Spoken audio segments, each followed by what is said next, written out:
Today's shiur begins the second line from the bottom of Daf Yud Aleph Amud Beis. Before we begin the shiur, we glance at the side of our specially marked Daf Gemara, where we have the nosei, the topic heading, and there is an indication that this sugya, this topic, will last till Daf Yud Beis Amud Beis.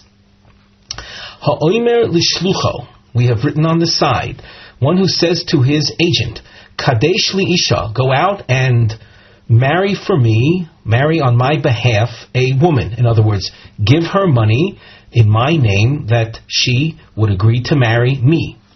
Stam means he doesn't say which woman. Lo pirish eze isha ve'ezo ir. He doesn't say which city, which woman, which city. Asur b'chol hanoshim shabolam. So this fellow that sent out the agent, he is now prohibited to marry any other woman. In other words, in the meantime, he doesn't know, and he might never discover who the agent married on his behalf. There was no specification. So, in the meantime, we say that this mishalech, the husband, is now prohibited to marry any other woman. Why? Dilma zoisi kroivasa shalzu shekid shelo hashliach.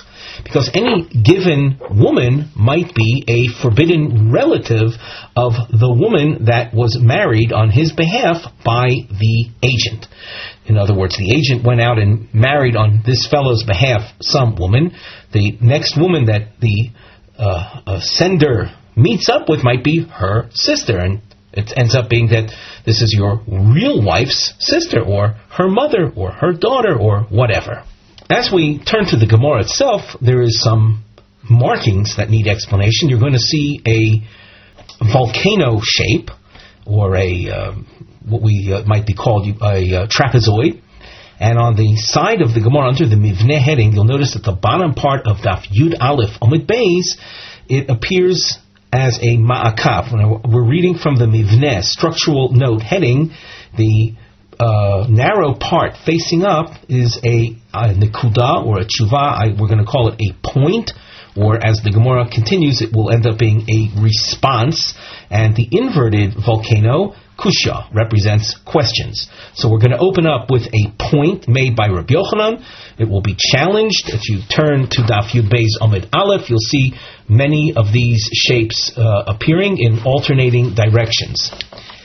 The name Rabbi Yochanan, you'll notice, is in a firebox, and we've noted Hadiyun Saviv Dvorov Mamshich Ad Yud Beis Amud Beis. Regarding that which Rabbi Yochanan says here, will be the center or the subject of the discussion until Yud Beis Amud Beis. So now that we've mapped out the Gemara, let us turn to the text.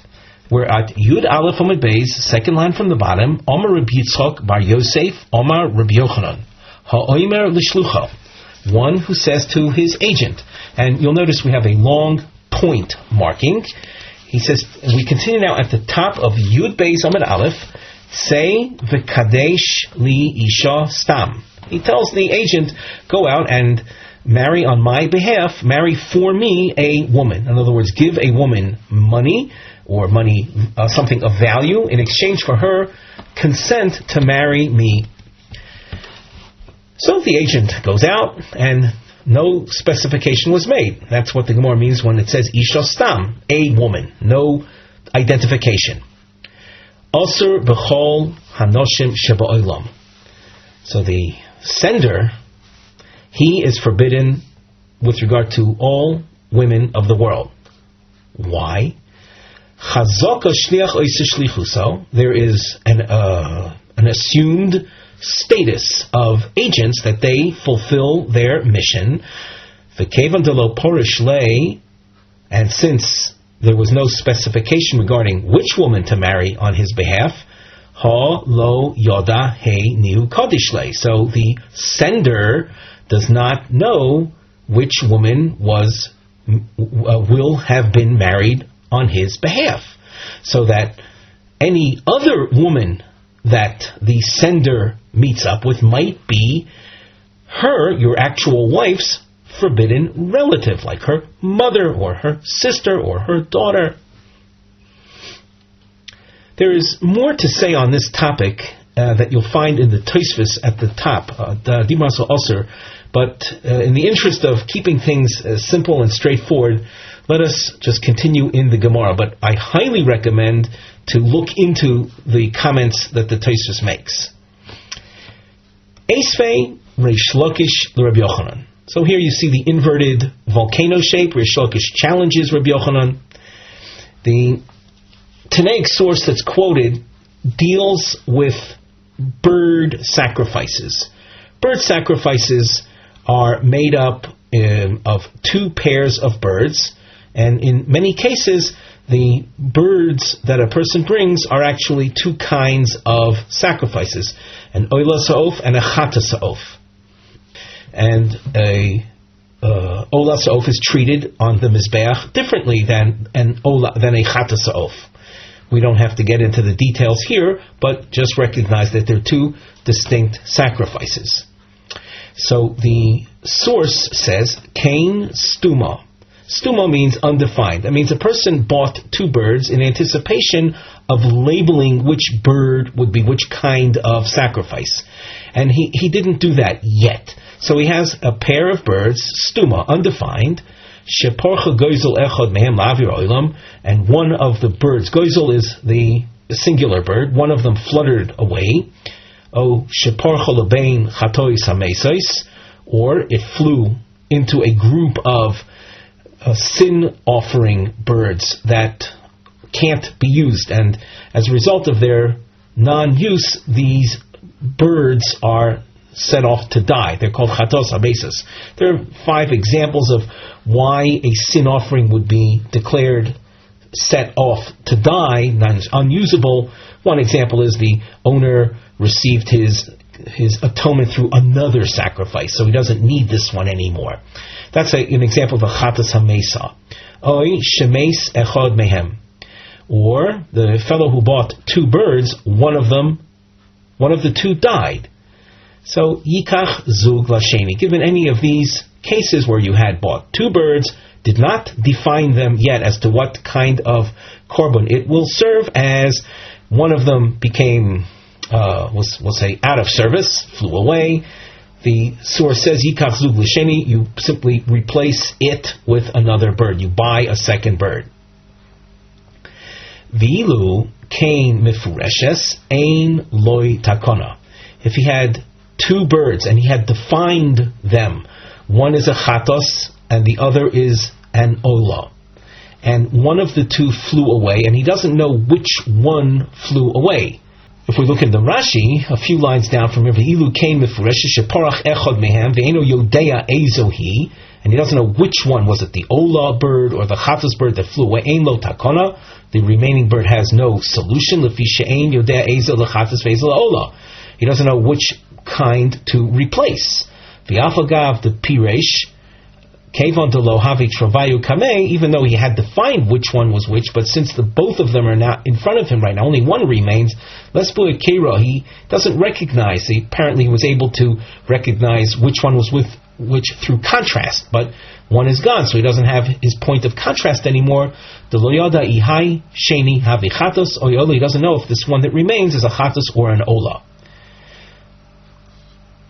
So that's as far as the owner of the birds himself is concerned. The one that remains, he won't be able to use it. He'll have to buy 2 new birds and then define them. V'ilu shar kinim ba'alma miskinon. However, all other pairs of birds out there, people can use them. There's no problem with them. They can bring their sacrifices. And we look at Rashi, V'ilu shar kinim ba'alma miskinon. V'amai, why is that? The Gemara will ask this, and why is that? Leimo l'chol man de maisi kinim, hainu haida parach leploni esmol. Anyone who now brings his own pair of birds, why can't we raise the possibility that which you're bringing, one of them is actually that guy's bird that flew away? V'nimtza miskaber b'korban chavero, and it turns out the second fellow is using a sacrifice owned by the first guy. Well, did we not just say, with regard to the case of the man who who has sent an agent to marry a woman, that all other women are forbidden to him. So why not say, by the same token, that all other birds are forbidden? So now let's read that in the Gemara. V'ilu sh'ar kinin ba'alma miskinon v'amai. Why do we say that all other people's birds are okay to be brought as sacrifices? Leima kol chada v'chada. Let us say that any given bird, dilma hai nihu. Maybe it is this one that had flown away from that first fellow. And the problem, as we saw in the Rashi, is that you, the second guy, is now receiving atonement through someone else's sacrifice, and that's not legitimate. So in very simple terms, we're paralleling all the birds of the world to the case of all the women of the world. And if you're going to tell me that in the case of the marriage, that the sender is forbidden to marry any other woman in the world on the grounds that she is problematic, as we described earlier, so to all the birds of the world should be prohibited to be brought as sacrifices, because any one given bird might be that bird which fluttered away. Omar lei. So Rabbi Yochanan responds. He says, how can you compare women to birds? We're going to encounter concepts in the next 3-4 lines of Gemara, and we'll just say a word or two about these concepts before we read on in the Gemara. One of them has to do with things, items, entities that have, let's say, permanent locations. They're called kavua. They have a set place. Even though physically they may move, but they move very little. They have an established location. When a doubt arises concerning something of that nature, which is called kavua, we say, kol kavua kemechza al mechza dami. A doubt that arises, something of that nature, we say, you have a 50% chance that it's okay and a 50% chance that it's not okay. Now, these concepts might sound a bit abstract. So be it. We can't elaborate too much more on the topic other than informing you that they are based on scriptures. You're dealing here with issues or concepts that are based on Gzeres HaKosovs, and beyond that, we can't say much more. So, one concept we've already mentioned, kol kavua, things that have established locations, that don't move around a lot. And when a doubt arises concerning that type of entity, the doubt is a serious doubt. It's a 50% chance okay, 50% chance not okay. There's another entity, another situation, and in using Talmudic terms, called the porish meruba porish. Items that are not kavua, that don't have a fixed location, and you can imagine things like birds. When you encounter any given bird or any given item that's like that moves, that doesn't have a fixed location, we say that which you just encountered, it got separated, it got removed from, and you're meeting up with it from the rove, from the majority. Called the porish, anything that gets separated and you encounter it and you don't know its identity, so we say ascribe it to the majority. And in the case of the birds, the majority of the birds were not owned by the person in question. In other words, that person in question that was the original owner of a bird, one of whose birds fluttered away, okay, one bird fluttered away. Now I encounter some bird out there in the world. I'm not going to assume it's that one bird that belonged to so-and-so. The bird that I'm encountering now, or that I have now, comes from the majority of birds.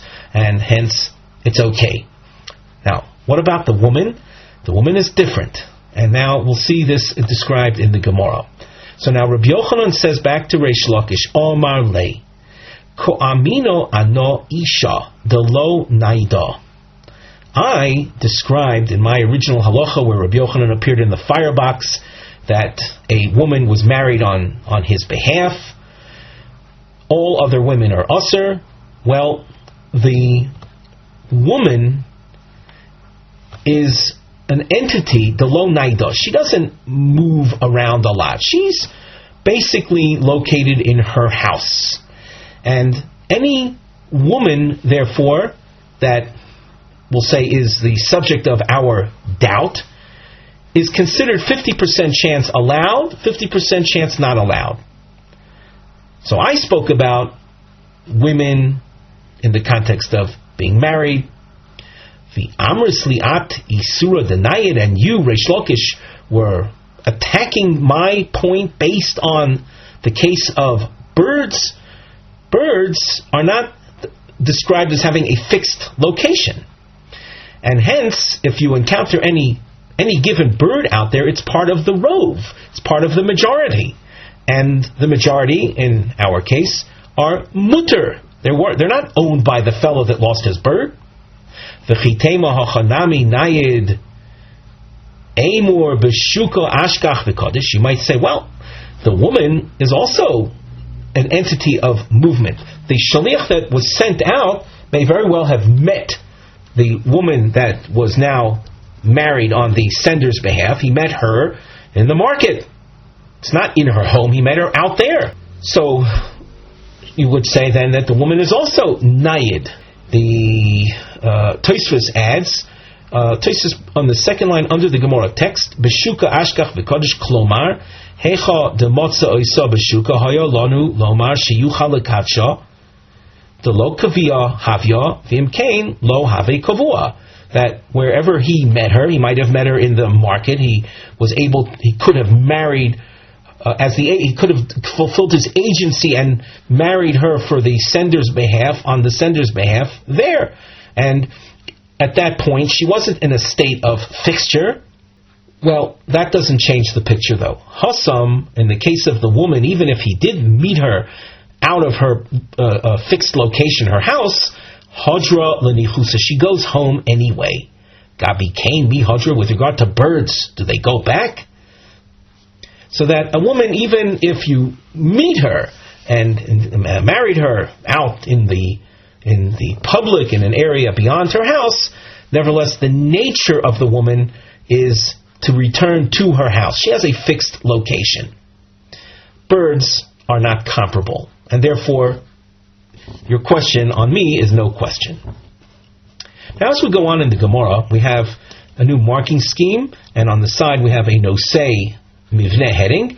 The house shape that you see is a ma'akav, an attempt to keep track of the give and take in the Gemara, because if you scan ahead, you'll notice house markings appearing in alternating directions all the way till the Mishnah on Yud Beis Amid Beis.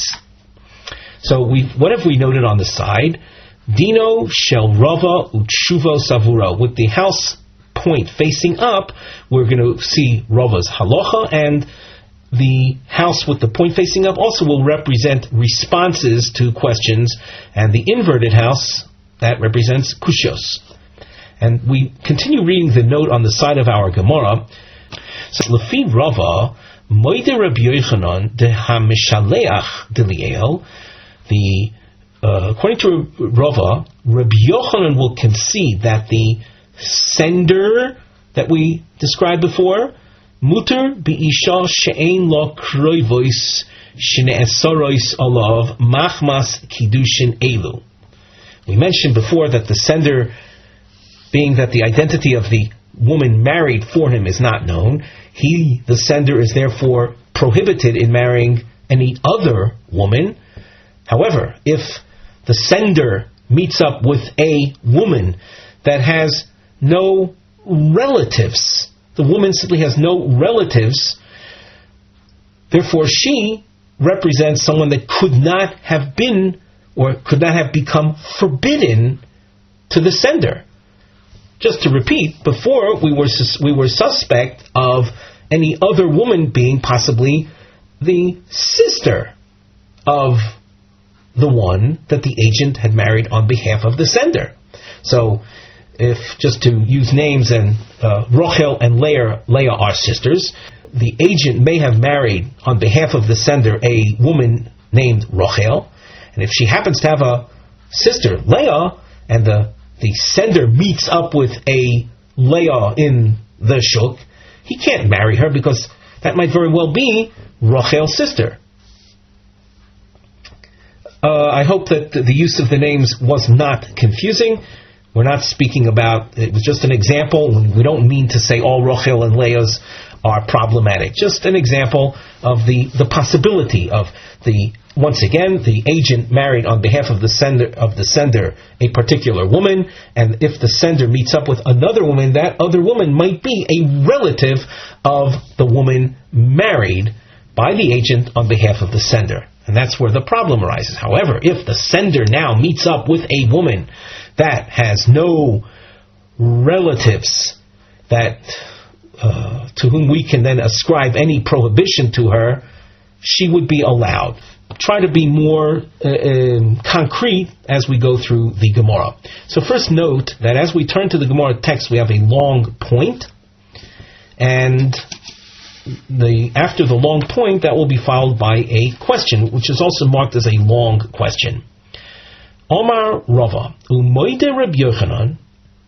Reb Yochanan, who had been very restrictive vis-a-vis the sender and his marrying another woman, he, Reb Yochanan, will concede, Be'isha she'ein lo bas v'lo bas bas v'lo bas ben v'lo ein v'lo ein ein v'lo achos.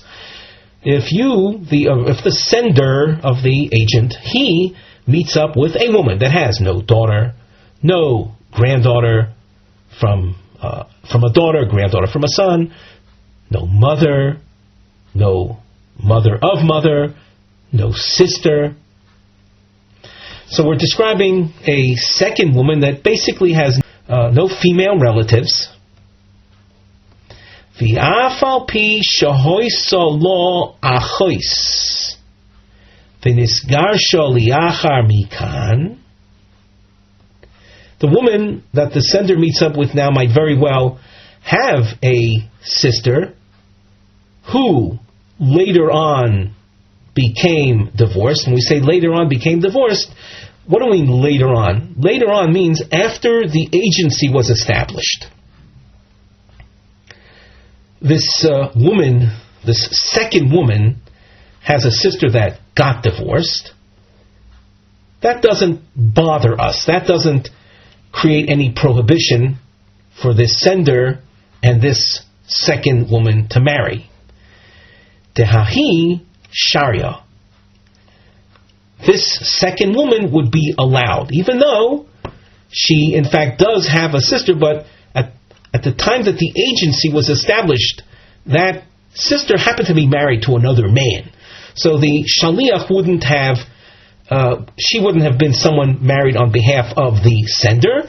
So this woman that the sender meets up with, being that she has no daughter and no grandmother, all the relatives we mentioned, she would be allowed. Just to focus on an example, when we say that the woman that the second woman that the sender meets up with, we say she doesn't have a daughter. What are we saying? We're saying that there's no reason to suspect then that the agent married on behalf of the sender this woman's daughter, and hence the second woman would be the mother of the sender's real wife. Well, if she doesn't have a daughter, so that problem doesn't arise. Now, regarding this last point, namely that the woman that the sender meets up with now, we'll call her the second woman, who does have a sister, but she's a married sister. We don't have to worry about any problems, even though later on she gets divorced. My taima, why is it that we're not concerned? And the Tosfos points out that this my taima could be read as also heichidomi. In other words, what are the circumstances here? Tosfos points out that the language of this Masech, the Lashon of Nazir, is mishuneh. And if you haven't realized that till now, it will become more and more prominent as we go on. The language, we mentioned this in our introductory shiur, that Nazir is a Masechta, a tractate whose style is not that conventional, similar in certain ways to that which you may have learned in Maseches Nedarim. So here the Gemara asks, regarding this point of the second woman having a married sister, and just because this second woman happens to have a sister, but at the point of the agency, this sister was married, we're not choshesh. And here the Gemara explains, Debahi shaita de ka'omar lei, at the point that the agent was established, the agency was established, go and marry for me a woman, have nesiva legava. The sister was married. So that if you encounter and actually let's just read a little more in the Gemara. Ki mashvi shaliach. We have a new marking on the side under the Mivneh heading. You see, be'ezet tnoim shayach limanoi shaliach. Under what circumstances do we see agency is established? So, ki mashvi shaliach, when agency is made, is established b'milsa de kaimo kamei. It's established only with regard to things, to possibilities that are at that point in time a possibility. B'milsa de lo kaimo kamei lo mashvi shaliach. Regarding possibilities that at the time of establishment of the agency are not a possibility, so with regard to those, he's not considered having the power of agency. That sounds a little abstract maybe, but so let's make it a little more concrete. Our sender meets a woman, and this woman has no daughter, she has no mother, she has no grandmother. This woman that he meets happens to have a sister. Now when does he meet this woman? He meets her, let's using the calendar dates, he meets her on the 2nd of Nisan. This sender had established agency on the 1st of Nisan, the day before, go out and marry for me a woman. Our sender meets a second woman on the 2nd of Nisan. Now this woman that he meets on the 2nd of Nisan happens to have one relative. She has a sister. Now, are we going to suspect that maybe her sister was married on behalf of the sender, making this second woman prohibited? Well, this woman's sister, the second woman's sister, she happened to have been a married woman on the 1st of Nisan. It might very well be that on the 2nd of Nisan, the sister, is in fact divorced. However, the agency that was established on the 1st of Nisan was such that this second woman's sister could not have been a candidate for marriage, because on the 1st of Nisan, when the agency was established, she had still been married. We continue in the Gemara, and here you can see a question. Tanan. And we note that it's a long question. It goes till Omid Beis. Tanan. Hareini Nazir v'olai legaleach Nazir. So this should be familiar. It's a quote from the recent Mishnah. Person says, I'm accepting upon myself Nazirus. You noted this, of course, on Daf Yud Aleph Omid Beis, the previous Omid of Gemara in the middle, that Mishnah. He says, I accept upon myself Nazirus v'olai legaleach Nazir, and I also obligate myself to bring Nazir sacrifices for someone else who's a Nazir. V'shoma chaver v'yomar, and his friend heard this and said, Vani v'olai legaleach Nazir. And I too, and upon me also to bring a Nazir's sacrifices. Im hoyu pikchin, if they're wise and want to save money, so megalchin zeh et zeh. They will bring each other's Nazir sacrifices. So that as far as sacrificial purchases, each one of these fellows will be only purchasing one set of Nazir sacrifices. A will bring B's sacrifices, and B will bring A's sacrifices. V'im lav, if they're not pikchin, then megalchen nazirim acherim. They'll have to bring sacrifices for other nazirim.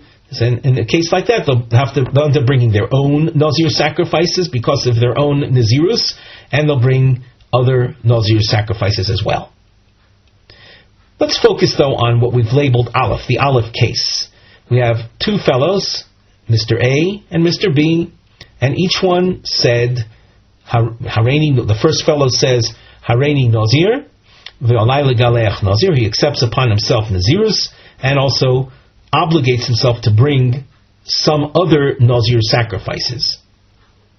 The second fellow, upon hearing that, he says, I too, which we understand means he is going to accept Nazirus, and he will bring sacrifices as well for another Nazir.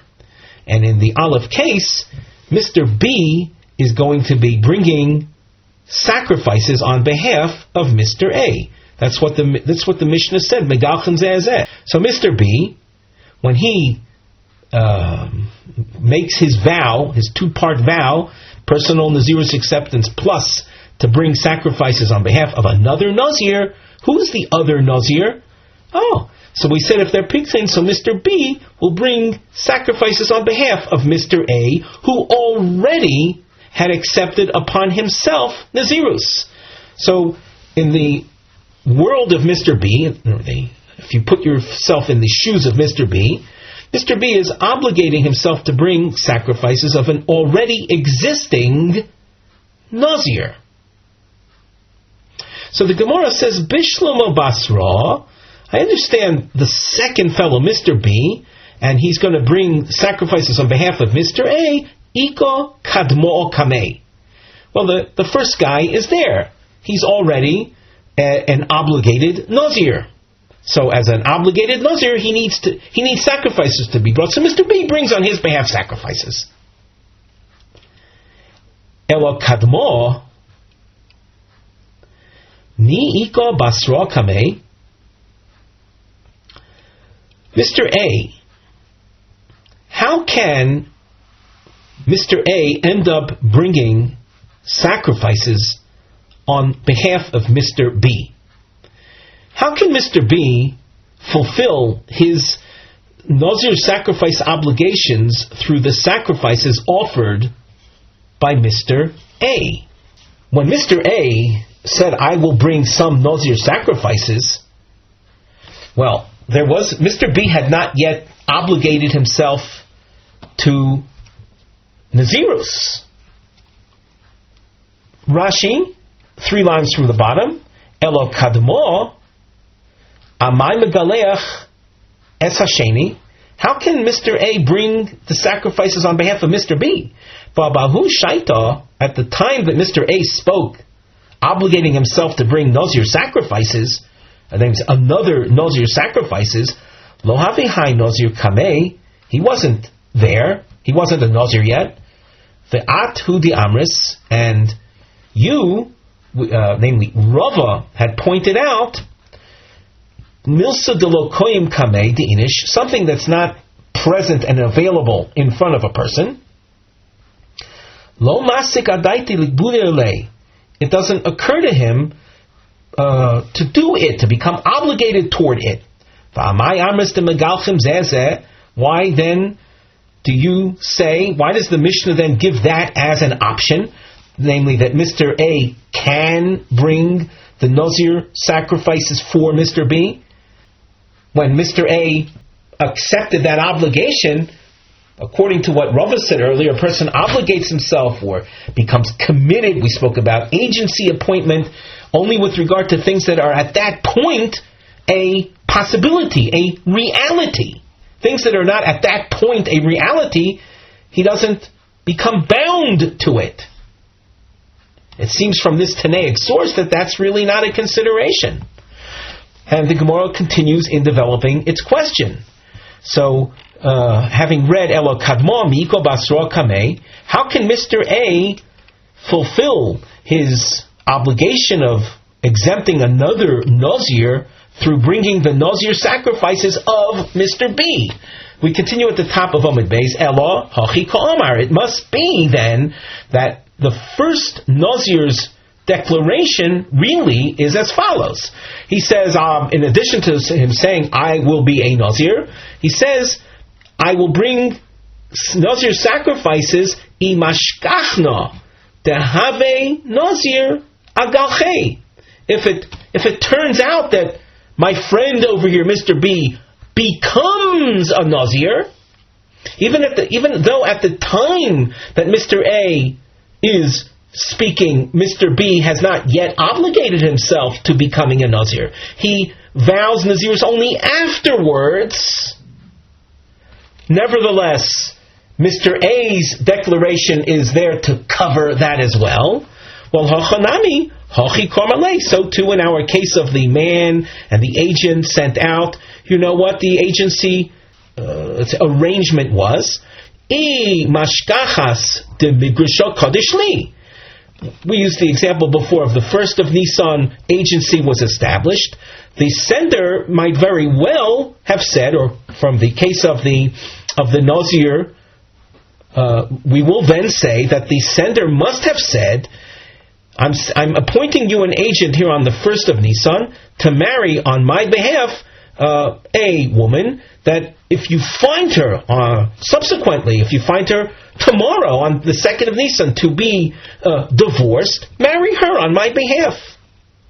Oh, now if that's the way the agency was established, that I'm appointing you on the 1st of Nisan and marry on my behalf a woman that when you find her, she's already divorced, how can Rava have said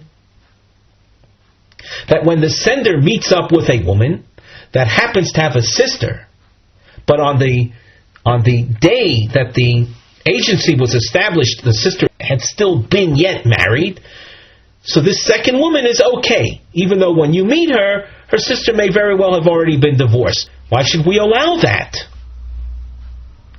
Answer. Amri. Lo mashvi inish. Again, we're defining the terms of agency. Lo mashvi inish shaliach elo b'milsa demotzi ovid hashta. A person does not assign agency other than with respect to things that he could do right now. B'milsa de lo motzi ovid le hashta. When you're dealing with agency, things that you that cannot be executed right now, lo mashvi shaliach. So he is not appointed a shaliach. He's not appointed as an agent.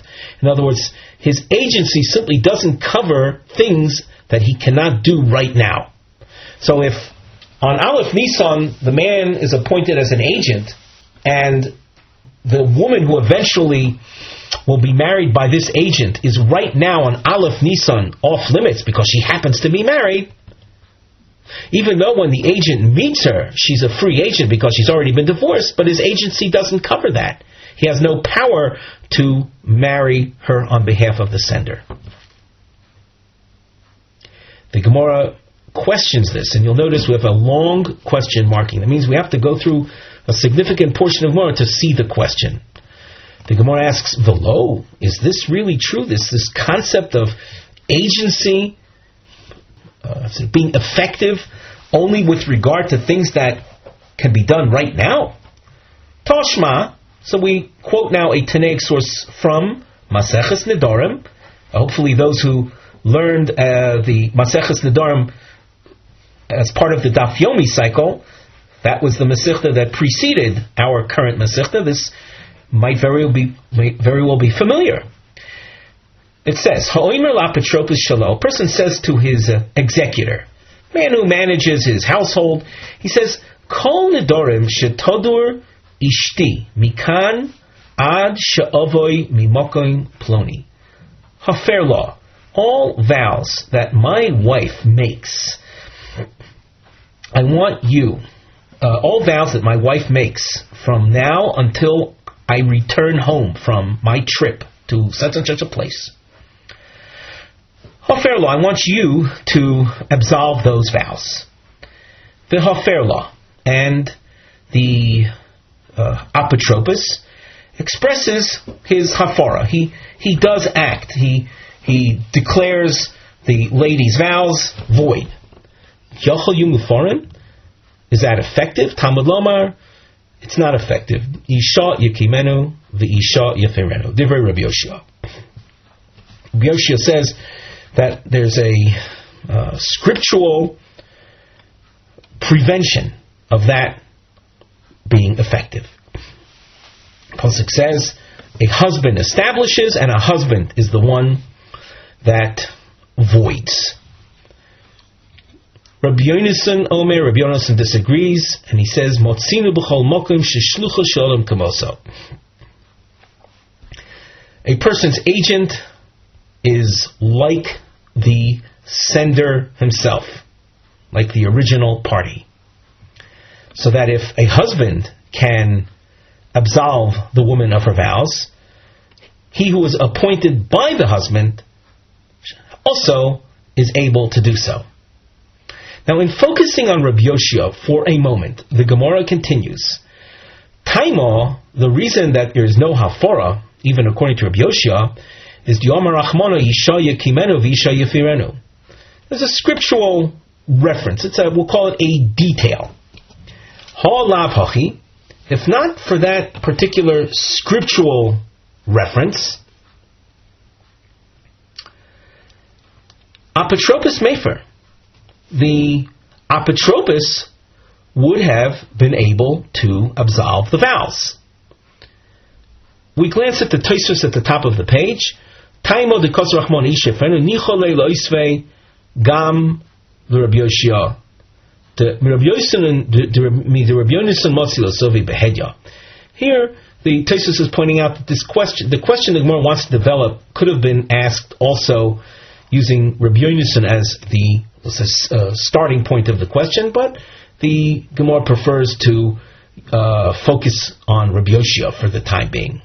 So now we've established that if we didn't have this gezeres hakos of this particular scriptural restriction, the apotropos would have been able to absolve her of the vows. But now, when you look at the husband himself, in this case the one who established the agency, you look at the sender, the original party himself, it says, all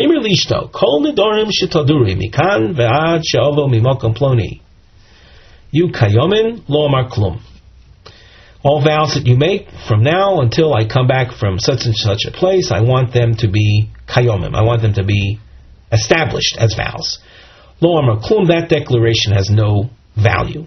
Harehi muforin, if he says, I declare them from right now void, Rebbe Ozer omer mufar, v'chachomim omrim eino mufar. We want to focus on the chachomim, that's why we have a dashed underline point here. The chachomim say that this, we'll call this advanced hafara, advanced absolution is ineffective. Kosaka daitach ki omer Rabbi Yoshua libo de rabbanon diamri lo motzi mefer. The thinking at this point is Rabbi Yoshua above was speaking in accordance with the opinion of the Rabbanon, who say that the husband cannot do this. The husband himself cannot issue this advanced vow absolution. V'i lav da'oma rachmona isha yekimenu v'isha yefirenu apotropos hava mefer. And if not for the scriptural reference, we established before that the agent could have been mefer. So what have we described now? We have described where even though the mishaleach, namely the husband, could not have done it, could not have done the absolution, the agent is able to do the absolution. So this is a challenge to what was established on the fourth line from the top. On the fourth line from the top, we said that an agent is not appointed to do things that the sender himself could not do at the time of the agency. Here we have where the sender, appointer, the balabayas himself cannot do something, and yet the agent is able to do it. The Gemara attempts to answer this by simply saying, "V'dilmo aliba de Rabbi Eliezer diamar motzi mefer." That which Rabbi Yoshia said before, and we said if not for the scriptural reference, the apotropos would have been able to be mefer, that only is a result of Shitas Rabbi Eliezer, where the husband as well would have been able to be mefer. So since the husband himself would have been able to do the advanced hafara, the agent, namely the apotropos, is also able to do the advanced hafara. This response essentially is we'll say the end of the main answer to the question raised in the long question. The next 3 lines, the Gemara raises a technical question and responds, leaving us with this basic answer that if you thought to be asking a question from Rabbi Yoshia, showing the potential effectiveness of the apotropos, and having assumed that Rabbi Yoshia was based on the chachomim that the husband himself could not have been mefer, that was an incorrect assumption, because Rabbi Yoshia really said what he said based on the opinion of Rabbi Ozer, where the husband himself could have been mefer. And now we continue with the Gemara. Well, if you're telling me that the husband himself could have been mefer, so lama li l'shavye shaliach, why in the source where Rabbi Yoshi and Rabbi Yehonasan appeared, why was there any interest in appointing an apotropos? Lefer law ihu, let the husband himself do the advanced annulment when he leaves the house. Remember, the husband was interested in declaring those vows that his wife makes from the point of his departure till the point of his return. Well, he could have done it at the point that he's about to walk out of the house with his suitcases and his travel ticket in hand and whatever. At that point, as he's walking out of the house, let him, the husband himself, mefer. Why bother with the agent? Kosovar, we have an answer to that technical question. We have an answer. Kosovar, the husband was worried or was figuring Dilma, Mishtalina, or Raschona, or Matridna. If I'm going to wait till that point that I leave the house to announce the advanced annulment, I might forget. I'm afraid I'm going to forget.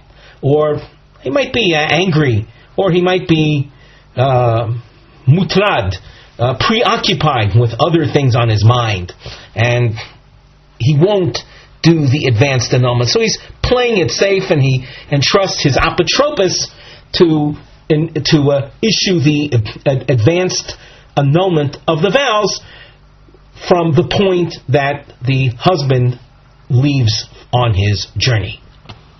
But as we said, the appointment of the apotropos was only a technical consideration, but the main point is, once again, in order to accept Rava's halacha, that a shaliach, an agent, is appointed and given power of agency only with regard to those matters that the original sender could himself have done at that point in time. And therefore, if the sender meets up with a woman who happens to have a sister that was married at the point of agency establishment, that particular woman, assuming she has no other relatives, would be allowed to the sender. Before we continue in the Gemara with the new Mishnah, we glance at the side. We have a topic heading, L'shoinis shoinim, different expressions, shemashma sheroitze lekabel atzma lahavi chatzi hakarbonos shel Nazir acher. Person is accepting upon himself He's obligating himself to bring half of the sacrifices of some other Nazir. So, assuming that the Nazir, standard Nazir, when he completes his Nazirus, brings a korban chatos, a korban shlomim, and a korban oila. Whatever the value of those three sacrifices are, our friend over here is accepting on himself to bring, to offer, to purchase, or offer half the cost toward the purchase of some other Nazir's sacrifices. So we read the Mishnah. Harei olai legaleach chatzi Nazir. I accept upon myself. Legaleach is technically, if you translate it literally, means to take a hair, to cut the hair of, but it means to bring the sacrifices upon which the haircut can take place. So it has to do with the bringing of sacrifices. I accept upon myself. Harei olai legaleach chatzi Nazir. Now, here, if we stick to a literal translation, we're really going to run into we'll say, a gray area, a murky area, because when we get into the Gemara itself, you will see, if you take advantage of the markings, you can even scan ahead, you see double underlines under the expression hakol moidim, and then a little later v'chi pligi. There are expressions concerning which there is no doubt as to what is intended. In our Mishnah, we have a machlokes tanoim, and the Gemara will point out under what circumstances the machlokes tanoim arises. And in fact, the machlokes tanoim arises specifically concerning the language in our Mishnah. So it would be beneficial for us to avoid trying to translate this particular phrase until we get into the Gemara. Nevertheless, the Mishnah tells us about someone who says, Harei olai legaleach chatzi Nazir, and as we said, it has to do with someone accepting upon himself, bringing the sacrifices, half the sacrifices, or half the cost of the sacrifices of some other Nazir, v'shama chavero, and someone else heard this, v'amar v'ani olai legaleach chatzi Nazir. He says, and I too, I'm going to bring half the sacrifices.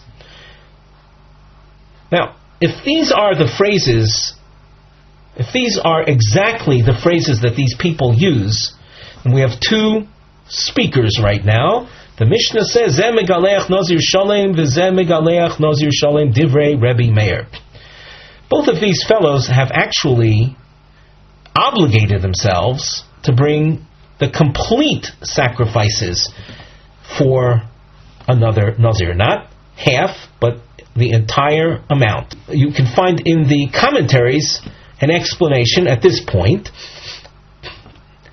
that even though there doesn't exist such a thing as a chatzi Nazir, when you look at the language of the Mishnah, he said, I'm going to bring the sacrifices of a half a Nazir, chatzi Nazir. So that doesn't exist. There isn't such a thing as a half a Nazir. Rabbi Meir says a person is nevertheless obligated because of the concept that we've seen in the past, ein odom moitzi dvarav levatola. A person doesn't say something for nothing.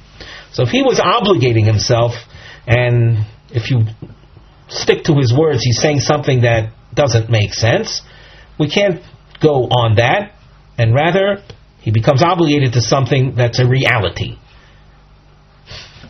We continue in the Mishnah. Zeh megaleach chatzi Nazir, v'zeh megaleach chatzi Nazir. The Chachamim say, each one is obligated to bring just half the sacrifices. Omar Rava. Hakol moidim, everyone, that means Rabbi Meir and the Chachamim agree. Kol hechad yomar, where the expression was chatzi korbanos Nazir alai. Here's a very straightforward term. He says, half the sacrifices of a Nazir are upon me. Chatzi korban maisi. Each one would bring half the korbanos of a Nazir. The word chatzi, you can see in this phrase, is attached exclusively to the word korbanos. So he's saying half the sacrifices of a Nazir. Another expression that is clear. Korbanos chatzi Nazir olai. the sacrifices of half a Nazir. Everyone agrees. Even the Chachamim will agree, Kulei Korban Boy Isuye. The speaker has to bring all of the Nazir's sacrifices.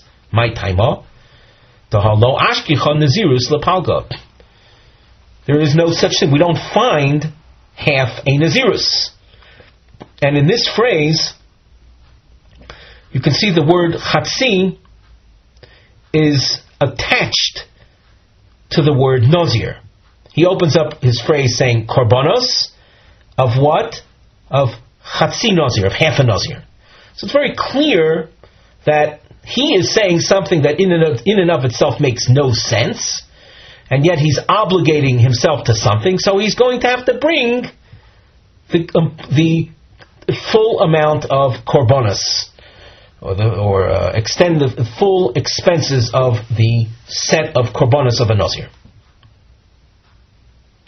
V'chi pligi, where does disagreement arise? Belishna de masnisen pligi. Using the example or the case, the exact case of the Mishnah, is the subject of the controversy. Rabbi Meir Sovar, Kevon diomar hare olai, since the speaker said, I'm accepting upon myself, echayev akulei korban nazirus. I am obligating myself to all of the korban of a Nazir. V'chi komar chatzi nazirus. And then when he goes on to say, after having said hare olai, he says, chatzi nazir, lav kol kamine. That has no meaning. And therefore, we're left with his opening phrase of, I accept upon myself, which means he's obligating himself to all of the sacrifices. For Rabbanon Savri, the Rabbanon who don't ignore the end of his phrase, they hold neder u pesach imohu. Yes, he originally accepts upon himself an obligation, he vows, but he also is immediately undoing his vow, so that we recognize the continued expression whereby he undoes his original vow, and therefore he's not obligated to bring the entire amount. Rather, as we saw in the Mishnah, he brings half the amount. Before we continue, we have a topic heading, Kabbalas Nazirus Bitnai Shivoli Lo Ben. Person accepts upon himself Nazirus conditionally upon the birth of a son, a Ben. And another possibility, conditionally upon the birth of a Vlad, a child. The Mishnah, Hareini Nazir L'Chishiyeli Ben. He says, I'll be a Nazir when a son is born to me. Venolad Lo Ben. And a son is born. Hare Ze Nazir. He is to become a Nazir. It's pointed out that a number of these points that the Mishnah says are obvious. And the Gemara will be asking, is it not so? Why do I need a Mishnah to teach the obvious? We'll wait for the Gemara to explain that. We continue. Nolad lo bas tumtum vandroginus. A person who had accepted upon himself Nazirus upon the birth of a Ben. So we say that if a Ben is born, so he's obligated. However, if a daughter is born, or a tumtum, an individual whose organs of gender are covered, so you don't know if it's a male or a female, or an androgynous, in English the term is androgynous, you find a person who has both gender signs, Eino Nazir. He is not obligated to Nazirus. He obligated himself to Nazirus only if a Ben, if a male is born. The tumtum and androgynous would represent, let's say, the worst case scenario, a suffix. So, but our Tanakama is of the opinion that suffix Nazirus lahakel. When you have a doubt concerning Nazirus, you would be lenient. Im Omar, if, however, this man said, Kishieli Valad, that I'll be a Nazir upon the birth of a Valad, a child, Afilu Noilad Lo Bas, Tumtum Vandrogenes, Hareze Nazir. Even if a daughter or a Tumtum or Androgenes are born to him, he is obligated, because these fulfill the definition of Vlad. We continue at the top of Yud Gimel Amud Aleph. He pila ishtoi eino nazir. If there is a miscarriage, he is not obligated to Nazirus. Rabbi Shimon Oimer. Rabbi Shimon disagrees with the Tanakama's approach, and he says a person whose wife miscarried, Yomar, he should declare the following. Again, we're talking about someone who had said, I'll be a Nazir if I have Kshieli Vlad, if I have a Vlad. The woman miscarried. Rabbi Shimon says that this man should say, Im hoya ben kayama harei ani nazir choiva, v'im lav harei ani nazir nedava. And we're getting into something where my feeling is that when you're dealing with straightforward translation, these kind of Gemaras are a little difficult to understand. So, the term Vlad was used. Child. We also saw the term miscarriage. A child is defined, as far as our Mishnah is concerned, specifically Rabbi Shimon, as a pregnancy that reached full term. That's called Kalu Lo Chadashav. Its months were completed. A person can't know for sure if the child, though born dead, was in fact a Ben Kayama. Ben Kayama is, again, translating doesn't help us too much. Ben Kayama, for our purposes, means a pregnancy that reached full term. Why the child was born dead, that's another question. But it's a full-term pregnancy. It's a child that we'll say could have, Ben Kayama means could have lived. For some reason it died. But its death is not a function of it being, we'll say, premature or underdeveloped by way of pregnancy. And as such, even though it's born dead, it still fulfills the qualification of Vlad. So Reb Shimon says, here the woman bore a dead child. He pilish, so she miscarried. What was the nature of the child? Well, we're not sure. The man had obligated himself to be a Nazir if it's a Vlad. So Reb Shimon says that the man, the father, should say, Im hoya ben kayoma, if this dead child was a child that had reached full-term pregnancy, so Hareani Nazir Chova, then I am accepting upon myself Nazirus right now. That is obligatory. V'im lav, if the child did not reach full term, Hareani Nazir Nedava, I am accepting Nazirus on a voluntary basis. Reb Shimon is, as you can see, of the opinion that a Safek Nazirus lahachmir. You should accept stringency or deal stringently when you're dealing with a doubt concerning Nazirus. Chazra v'yolda. After the aforementioned miscarriage, there was a regular, healthy birth.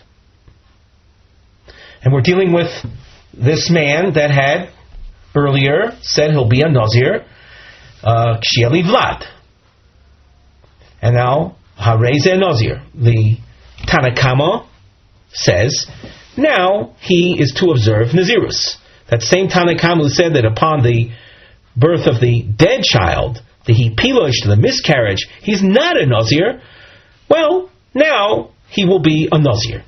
Reb Shimon Omer, Yomar. Reb Shimon says, no, it's not so straightforward.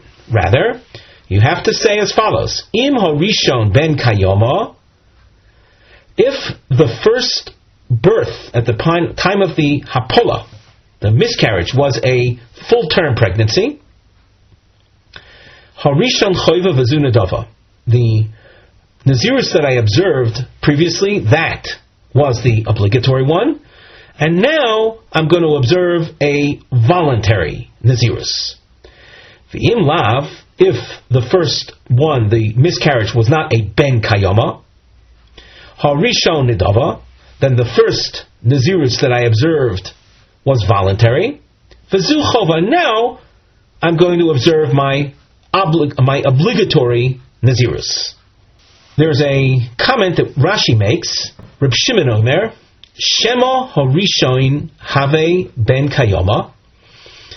The first birth might have been a full-term pregnancy, V'chal Olav Nazirus, and at that point he was to fulfill his obligatory Nazirus. And according to Reb Shimon, he did fulfill Nazirus with the aforementioned stated condition. V'hashta ki yolda, and now with this second birth, lo chayil Nazirus, he's not obligated to be a Nazir. His original Nazirus vow has already been fulfilled.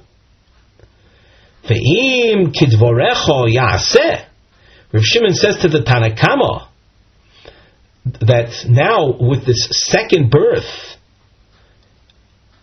a Nazirus will be observed. Nimsa ze mevi chulin lazora. Well, according to what I had said before, the bringing of sacrifices now would be tantamount to bringing, would be in effect bringing mundane animals into the temple courtyard, which is forbidden. Because as far as I am concerned, on the assumption that the first birth was a ben kayoma, then he's already fulfilled his Nazirus obligations. Elo yachsir v'yimne Nazirus shniya. Rather, my solution to this is he's to observe a second Nazirus v'yomar and make the declaration: Imo rishon shepila ben kayoma, Nazirus rishon achova v'zunidava. Then the first Nazirus that I observed was the obligatory one, and what I'm going to do now is simply voluntary. And if the first birth was a non-ben kayoma, namely it wasn't a vlad, Nazirus harishon in the dava v'zuchova, then the first Nazirus was a simply voluntary type Nazirus, and now I am going to observe and fulfill my chova, my obligation. Now the Gemara. The Gemara opens with a reaction to the fellow who, in the opening of the Mishnah, said, I'll be a Nazir when I have a ben. And it said in the Mishnah that when a son is born, he is a Nazir. Hi, Maila Memra. What do I need to teach that? A person accepted upon himself to be a Nazir upon the birth of a son. A son is born, he is to be a Nazir. Is that not obvious? The Gemara says, well, Mishum Seifa, because of the continuation of the Mishnah, and here's the quote, Bas Tumtum Pandriginus Eino Nazir. In that very case, if he said, I'll be a Nazir upon the birth of a ben, the Mishnah says that if a daughter, a Tumtum and Androgynous are born, he's not a Nazir. Well, the Gemara asks, well, Pshita, is that not also obvious? He said, I'll be a Nazir if a ben is born. So the Gemara says, it's not so obvious. Mahu de Temo. One might have thought that when he says, I'll be a Nazir upon the birth of a ben, that the word ben is not specifically a gender reference. It doesn't mean specifically a son, but rather Ibone hu de komar. Ibone means when I will be built, meaning building a family. The expression V'ibone, Tosfos points out, you find in the Chumash where it says V'ibone gam anochi, and with the birth of a daughter or a tumtum, an androgynous, that's the building of a person through having children. So that maybe the term ben is not exclusively a son. Chomash molon delo. Our Mishnah is thereby telling us that's not the interpretation of the word ben, but rather when the man says, I'm going to be a Nazir upon the birth of a ben, he means specifically a male child, a son. The Gemara continues, V'im omar sheli Vlad, and if the man said that upon the birth of a Vlad, and it went on to say, even in that case, even if there is born to him a bas, a tumtum, an androgynous, so he is a Nazir. So the Gemara asks Shlita, it's obvious. He didn't specify gender as far as what kind of child. He said, if I have a child, whatever kind of child he has, he'll be a Nazir. Is that not obvious? So mahu de taimom. Without the Mishnah, there was room for one to think, Vlad de mechshev beini inshi bo'inon. A child that's considered of significance in the eyes of the public. Now, as this recording is being made, it might not sound politically correct, but in the eyes of the public, for better or for worse, a son, a male child is considered of significance.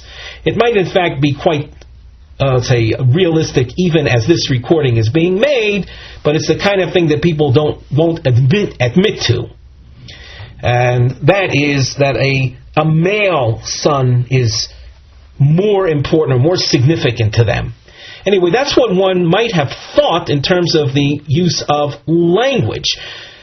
Komash Malon, the Mishnah informs us that that's not so. That when a person says, I'll be a Nazir when I have a Vlad, the term Vlad means a child, whether it be a male or a female or a tumtum or an androgynous, any of those will obligate him to become a Nazir. Hipi lo ishtoi eino Nazir, the Tanakama.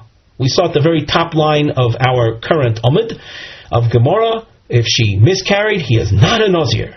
This is the man who said, I'll be a Nazir when I have a Vlad. And the Tanakama says if it's a stillborn or a child born not alive, he is not a Nazir. Man Katani law. Who is the author behind this? Answer, Rabbi Yehuda decree. Who? It's a very abbreviated reference to that which we've seen before. We saw a Mishnah in which a man says, I will be a Nazir if there was a kur or 100 kur of grain in this pile. And before measuring the amount of grain, of a strong wind blew or whatever, the grain got lost, and they never discovered if in that pile there was the 100 kur being a dry measure, if there was 100 kur of grain in fact. So Rabbi Yehuda says, in that case, he's not obligated to be a Nazir. He had said that I'll be a Nazir on condition that we discover 100 kur in this pile. And Rabbi Yehuda releases him or exempts him from observing Nazirus because of the position known as Safek Nazirus Lok. When there's a doubt concerning Nazirus, you can take the lenient position. So therefore, Hipil Ishto Eino Nazir is in effect authored by Rabbi Yehuda. With that, we conclude our shiur for today.